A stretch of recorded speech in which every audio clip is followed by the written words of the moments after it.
എൻ്റെ topic knowledge engineering and knowledge acquisition ആണ്. Knowledge acquisition knowledge എഞ്ചിനീയറിംഗിൻ്റെ പ്രോസസ്സിലെ ഒരു സ്റ്റെപ്പാണ്. നോളജ് എഞ്ചിനീയറിംഗ് എന്ന് പറഞ്ഞാൽ it is one of the building blocks of AI ആണ്. It attempts to emulate judgement and behaviour of a human with expertise in a field or domain.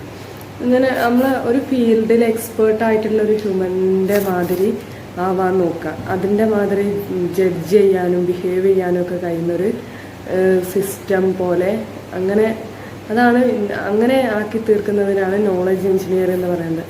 Knowledge engineering is a process of imitating how a human expert in a specific domain would act and take decision. നമ്മളിപ്പോൾ ഒരു കാര്യത്തിൽ ഒന്നെങ്കിൽ നമ്മൾ സബ്ജക്റ്റിൻ്റെ ബേസിൽ പറയുകയാണെങ്കിൽ ഇപ്പോൾ നമ്മളൊരു subject എടുത്തിട്ട് നമ്മളൊരു പ്രത്യേക ഇപ്പോൾ ഒരു ഫിസിക്സിന് കെമിസ്ട്രിക്ക് CS വേറെ ഓരോരോ ടീച്ചേഴ്സാണല്ലോ. അപ്പോൾ നമുക്ക് ഫിസിക്സിൻ്റെ ടീച്ചറോട് ചോദിച്ചാൽ ആ ഫിസിക്സിലെ കാര്യങ്ങളെക്കുറിച്ച് നന്നായി നമുക്ക് ആ ടീച്ചർക്ക് പറഞ്ഞുതരാൻ കഴിയും. അതുപോലെയാണ് അപ്പോൾ ആ ടീച്ചർ ആ സബ്ജക്റ്റിൽ ആ ഡൊമൈനിൽ അതാണ് നമ്മൾ ഡൊമൈൻ എന്ന് ഉദ്ദേശിക്കുന്നത്. പ്രത്യേക ഒരു ഏരിയ, ആ ഏരിയയിൽ അതിനെ നമുക്ക് കൂടുതലായിട്ട് പറഞ്ഞുതരാൻ കഴിയും. ഇപ്പം ഒരു കാലാവസ്ഥാ നിരീക്ഷണത്തിൻ്റെ കാര്യത്തിൽ ആ ഒരു നിരീക്ഷകന് നമുക്ക് പറഞ്ഞു തരാൻ കഴിയും എങ്ങനെയാണ് അടുത്തത് എന്നുള്ളത്. ആ മേഖലയിലുള്ള കാര്യങ്ങൾ അയാൾക്ക് നന്നായി അറിയാൻ കഴിയും. അതാണ് ഒരു human expert in a specific domain എന്ന് പറഞ്ഞാൽ. അപ്പോൾ അയാൾ എങ്ങനെയാണ് ബിഹേവ് ചെയ്യുന്നത്, അയാൾ എങ്ങനെയാണ് ആക്ട് ചെയ്യുന്നത്, ഒരു തീരുമാനം എടുക്കുന്നത് എങ്ങനെയാണ്, ഒരു കൺക്ലൂഷനിൽ എത്തുന്നത് എങ്ങനെയാണ് എന്നുള്ളത് നമ്മളൊരു സിസ്റ്റത്തിലൂടെ അതാക്കാൻ ശ്രമിക്കുക. അതാണ് നോളജ് എഞ്ചിനീയറിംഗ് എന്ന് പറഞ്ഞാൽ. It looks at the metadata ഉപയോഗിച്ചിട്ടാണ് നമ്മളത് ചെയ്യുന്നത്. Knowledge engineering attempts to take on challenges and solve problems that would usually require a high level of human expertise to solve. Knowledge engineering ഒരു pipeline ഉണ്ട്. അതാണിത് picture ഞാൻ തരാം. Representing information in a standard format, അത് കഴിഞ്ഞിട്ട് extract metadata, അത് കഴിഞ്ഞിട്ട് pass relationship using algorithm. നമ്മൾ ഇൻഫർമേഷൻ ഒരു സ്റ്റാൻഡേർഡ് ഫോമിൽ റെപ്രസെൻറ്റ് ചെയ്യുക, എന്നിട്ട് അതിൽ നിന്ന് ആ റെപ്രസെൻറ്റ് ചെയ്ത് നമ്മൾ മെറ്റാഡാറ്റ എക്സ്ട്രാക്ട് ചെയ്യുക, എന്നിട്ട് അത് അൽഗോരിതം യൂസ് ചെയ്തിട്ട് പാസ് ചെയ്യുക. അതാണ്. പിന്നെ നോളജ് എഞ്ചിനീയറിംഗ് പ്രോസസ്സ് നമ്മളൊരു ആർട്ടിഫിഷ്യൽ ഇൻ്റലിജൻസിൻ്റെ ടേമിൽ പറയുകയാണെങ്കിൽ is the process of understanding and then representing human knowledge in data structures, semantic models and heuristics. ഒരു ഹ്യൂമൻ എക്സ്പേർട്ടിൻ്റെ നോളജ് നമ്മൾ ഡാറ്റാ സ്ട്രക്ചറും സെമാൻറ്റിക് മോഡലും ഹ്യൂറിസ്റ്റിക്കും വെച്ചിട്ട് റെപ്രസെൻ്റ് ചെയ്യുന്നതിനാണ്, സ്ട്രക്ചർ ചെയ്യുന്നതിനാണ് നോളജ് എഞ്ചിനീയറിംഗ് എന്ന് പറയുന്നത്. സെമാൻറ്റിക് ഡാറ്റാ സ്ട്രക്ചർ എന്ന് പറഞ്ഞാൽ അറിയാം, ഡാറ്റ നമ്മൾ സ്റ്റോർ ചെയ്യുന്ന സംഭവം. സെമാൻറ്റിക് മോഡൽസ് പറഞ്ഞാൽ conceptual diagram of datas related to the real world ആണ്. റിയൽ വേൾഡ് കാര്യങ്ങൾ നമ്മൾ ഇങ്ങനെ താരതമ്യപ്പെടുത്തിക്കൊണ്ട് പറയൂലേ, അങ്ങനെ ഒരു കൺസെപ്റ്റാണ് അങ്ങനെയുള്ളൊരു ഡയഗ്രാം റിയൽ വേൾഡിൻ്റെ കാര്യങ്ങളെ റെപ്രസെൻ്റ് ചെയ്യാനുള്ള. അതാണ് സെമാൻറ്റിക് മോഡൽസ് പറഞ്ഞാൽ. പിന്നെ ഹ്യൂറിസ്റ്റിക്സ്, എക്സ്പേർട്ട് സിസ്റ്റംസും അൽഗോരിതംസും ഒക്കെ നോളജ് എഞ്ചിനീയറിങ്ങിൻ്റെ ആപ്ലിക്കേഷനും റെപ്രസെൻറ്റേഷനും ഒക്കെ ഒരു ഉദാഹരണങ്ങളാണ്. നോളജ് എഞ്ചിനീയറിങ്ങിന് 5 സ്റ്റെപ്സാണുള്ളത്. നോളജ് എഞ്ചിനീയറിംഗ് സ്റ്റെപ്സ് എന്ന് പറയാൻ അതിൽ ഇൻക്ലൂഡ് ചെയ്യുന്ന 5 കാര്യങ്ങളാണ്. Knowledge acquisition, knowledge representation, knowledge validation, inferencing, explanation and justification. ഇത് തമ്മിലുള്ള ഇൻട്രാക്ഷൻ ഒരു ഡയഗ്രം ഉണ്ട്. ഇതാണ് ആ സ്റ്റെപ്സിൻ്റെ flow chart. Source of knowledge, knowledge validation, knowledge representation, ഇതിലാണ് നോളജ് അക്വിസിഷൻ ഇതിൻ്റെ ഇടയിലാണ് വരുന്നത്. പിന്നെ നോളജ് ബേസ്, എക്സ്പ്ലനേഷൻ, ജസ്റ്റിഫിക്കേഷനും ഇൻഫറൻസിങ്ങും. നോളജ് ബേസ് ആണ് ഇതിൽ മെയിനായിട്ടുള്ള നോളജ്. എൻ്റെ എല്ലാത്തിൻ്റെയും ഒരു സ്റ്റോറായിട്ടുള്ളതാണ് നോളജ് ബേസ് എന്ന് പറയുന്നത്. നമ്മൾ നോളജ് കളക്ട് ചെയ്യുന്ന സോഴ്സിൽ നിന്ന് നോളജ് റെപ്രസെൻറ്റ് ചെയ്യുന്ന എങ്ങനെയാണോ അത് എടുത്തിട്ട് നമ്മൾ റെപ്രസെൻറ്റ് അതെങ്ങനെയാണോ എടുക്കുന്നത്, അതിനാണ് നോളജ് അക്വിസിഷൻ പ്രോസസ്സ് എന്ന് പറയുന്നത്. സോഴ്സ് ഓഫ് നോളജിന് നോളജ് വാലിഡേഷൻ നടക്കുമ്പോൾ ഇങ്ങനെ നടക്കും. പിന്നെ അത് നോളജ് ബേസിൽ നിന്ന് നോളജ് എടുത്തിട്ട് വാലിഡേഷൻ നടക്കും. വാലിഡേറ്റ് ചെയ്ത നോളജ് ബേസിലേക്ക് കൊടുക്കുകയും ചെയ്യും. അതാണ് ഈ രണ്ട് ഡബിൾ റൂട്ട്. പിന്നെ നോളജ് റെപ്രസെൻറ്റേഷൻ എൻകോഡ് ചെയ്തിട്ടാണ് നോളജ് ബേസിലേക്ക് കൊടുക്കുക. പിന്നെ നോളജ് ബേസിൽ നിന്ന് ഇൻഫറൻസിങ്ങിന് വേണ്ടി എടുക്കും, എന്നിട്ട് ഒരു എക്സ്പ്ലനേഷനും ജസ്റ്റിഫിക്കേഷനും കൊടുക്കും. നോളജ് ബേസിൽ നിന്ന് എക്സ്പ്ലനേഷനും ജസ്റ്റിഫിക്കേഷനും നേരിട്ട് കൊടുക്കുന്നതുണ്ട്. ഇതാണ് ഇതിൻ്റെ ഫ്ലോ ചാർട്ട്.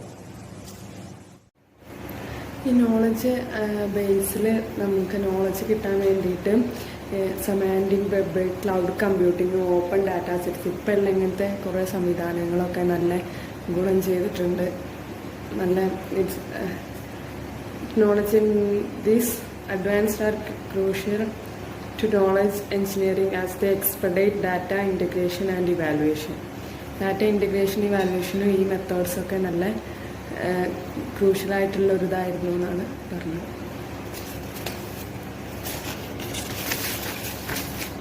പിന്നെ നോളജ് അക്വിസിഷൻ പറയുകയാണെങ്കിൽ ആദ്യം നോളജിനെ കുറിച്ച് പറഞ്ഞു. നോളജ് രണ്ട് തരത്തിലാണ്. ഒന്ന് പ്രൊസീജിയറൽ നോളജും ഒന്ന് ഡിക്ലറേറ്റീവ് നോളജും. ഡിക്ലറേറ്റീവ് നോളജ് പറഞ്ഞാൽ ഒരു ഫാക്ട്സിനെ കുറിച്ചിട്ടുള്ള ഒരു നോളജ്. അങ്ങനെ ഇപ്പോൾ നമ്മൾ പറയുമല്ലോ, തേങ്ങ തെങ്ങിലാണ് ഉണ്ടാവുക, ആ ഒരു ഇതാണ്, തെങ്ങിലാണ് ഉണ്ടാവുക തേങ്ങ. അതാണ് ഒരു ഡിക്ലറേറ്റീവ് നോളജ് എന്ന് പറഞ്ഞാൽ. പ്രൊസീജിയറൽ നോളജ് പറഞ്ഞാൽ നമ്മൾ മുന്നേ സാറ് പറഞ്ഞിരുന്നല്ലോ ഇതിനെക്കുറിച്ച്, എന്താ റെസിപ്പീസിനെ കുറിച്ച്. റെസിപ്പീസ് നമ്മൾ കുക്കിംഗ് റെസിപ്പി പറയുമ്പോൾ ഓരോന്നിനൊരു പ്രൊസീജിയർ, ഇന്ന സാധനങ്ങൾ ഇന്ന സമയത്ത് ചേർക്കണം, അങ്ങനെ ഒരു പ്രൊസീജിയറായിട്ടാണ് അത് പറയുന്നത്.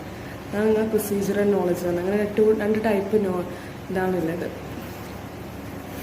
അത് നോളജ് അക്വിസിഷൻ്റെ മെത്തേഡ്സാണ്. ആദ്യത്തെ മെത്തേഡ് ഓൺ സൈറ്റ് ഒബ്സർവേഷനാണ്.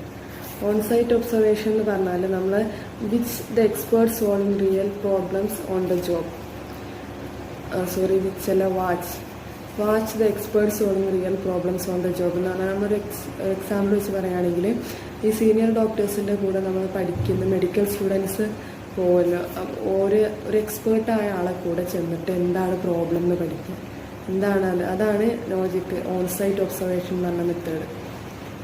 രണ്ടാമത്തെ മെത്തേഡ് പ്രോബ്ലം ഡിസ്കഷനാണ്. അതിൽ ഒബ്സർവ് അറ്റ് ഫസ്റ്റ് നമ്മളിപ്പോൾ ഒരു പ്ലാന്റിൻ്റെ വളർച്ച അല്ലെങ്കിൽ ഒരു പ്ലാന്റിലെ ഒരു ഡിസീസിനെ കുറിച്ച് പഠിക്കുകയാണെങ്കിൽ നമ്മൾ ആദ്യം പ്ലാന്റിൻ്റെ ഈ തുടക്കം മുതൽ നിരീക്ഷിക്കുക. ഏത് സമയത്താണ് അതിന് ആ രോഗം വരുന്നത്, ഏത് കാലാവസ്ഥയിലാണ്, എപ്പോൾ ഇതിൻ്റെ വളർച്ചയിൽ ഏത് കാലഘട്ടത്തിലാണ് അത് വരുന്നത്, ഏത് ഭാഗത്താണ് വരുന്നത് ആ ചെടിയുടെ, അങ്ങനത്തെ കാര്യങ്ങളൊക്കെ നിരീക്ഷിക്കുക. അതാണ് പ്രോബ്ലം ഡിസ്കഷൻ എന്ന് പറഞ്ഞത്. അടുത്ത മെത്തേഡാണ് പ്രോട്ടോകോൾ അനാലിസിസ് അഥവാ പ്രോട്ടോകോൾ അനാലിസിസ്, പ്രോബ്ലം അനാലിസിസ് എന്ന് പറയും. അത് സൈക്കോളജിയിലാണ് കൂടുതലായിട്ട് ഈ മെത്തേഡ് ഉപയോഗിക്കുന്നത്. അതെന്ന് വെച്ചാൽ നമ്മൾ ഒരു സൈക്കോളജിയിലെ മെത്തേഡ് എന്ന് വെച്ചാൽ ആ പേഴ്സണെ വിളിച്ചിട്ട് അയാളെ കാര്യങ്ങൾ അയാളെ കൊണ്ട് തന്നെ ചോദിച്ച് അയാളെ അവസ്ഥ, അയാളെ പ്രോബ്ലത്തിനെ കുറിച്ച് അയാളെ കൊണ്ട് തന്നെ ചോദിച്ചിട്ട് നമ്മൾ അനലൈസ് ചെയ്യൂലേ, അതാണ് പ്രോട്ടോകോൾ അനാലിസിസ് അല്ലെങ്കിൽ പ്രോബ്ലം അനാലിസിസ് എന്ന് പറഞ്ഞാൽ. അയാളെ കൊണ്ട് തന്നെ അല്ലെങ്കിൽ ആ രീതിയിൽ സൈക്കോളജിയിൽ കൂടുതലായി യൂസ് ചെയ്യുന്ന മെത്തേഡാണ്. അതിനാണ് problem analysis. Present the expert with series of realistic problems to solve alone, probing for the relational behind the reasoning steps. അതിൻ്റെ ഒരു ഡെഫിനിഷനായിട്ട് പറയുന്നത് വൈഡ്ലി യൂസ്ഡ് ഇൻ സൈക്കോളജി. പിന്നെ നാലാമത്തെ മെത്തേഡാണ് റെപ്പർട്ടറി ഗ്രിഡ് അനാലിസിസ്. വെച്ചാൽ അതിൻ്റെ രണ്ടതാണ് identify important objects, identify important attributes. നമുക്കൊരു ഒരു റാഷിനെ കുറിച്ചാണ് നമ്മൾ പഠിക്കുന്നുണ്ടെങ്കിൽ അതിൻ്റെ നിറം, ഇമ്പോർട്ടൻറ്റ് തിങ്സ്, ഇമ്പോർട്ടൻ്റ് ഒബ്ജക്റ്റ്, അതിൻ്റെ നിറം എന്താണ്, അത് എവിടെയാണ് ഉണ്ടാകുന്നത്, അങ്ങനത്തെ അതിൻ്റേതായിട്ട് ഇമ്പോർട്ടൻ്റ് ആയിട്ട് കുറച്ച് കാര്യങ്ങൾ ഉണ്ടാവുന്നത്, അതാക്കുന്നതിനാണ് റെപ്പർട്ടറി ഗ്രിഡ് അനാലിസിസ് എന്ന് പറയുന്നത്. പിന്നെ ഇതൊന്നും അല്ലാതെ ഓട്ടോമാറ്റിക് നോളജ് അക്വിസിഷൻ ടെക്നിക്സ് ഉണ്ട് 4. ഒന്ന് റൂൾ ഇൻഡക്ഷൻ, ഡാറ്റ മൈനിങ് ഒക്കെ അതിൻ്റെ ഒരു എക്സാമ്പിളായിട്ട് പറയുന്നതാണ് റൂൾ ഇൻഡക്ഷൻ്റെ ഒരു എക്സാമ്പിളായിട്ട്.